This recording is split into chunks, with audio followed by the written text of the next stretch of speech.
Vikas, what's the right amount to start investing with? I feel like I need to save up a lot before I begin.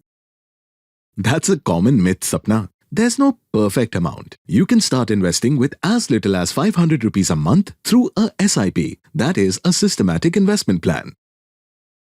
Really? That small? Yes, the idea is to start small and stay consistent. What matters more than the amount is the discipline of investing regularly. So I shouldn't wait until I have a lump sum?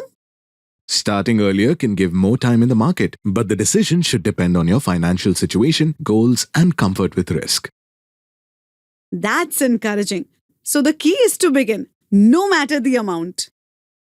Exactly. Investing isn't about how much you have. It's about building the habit early and letting time do the rest.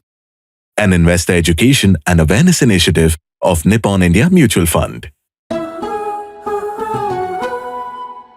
Mutual fund investments are subject to market risks.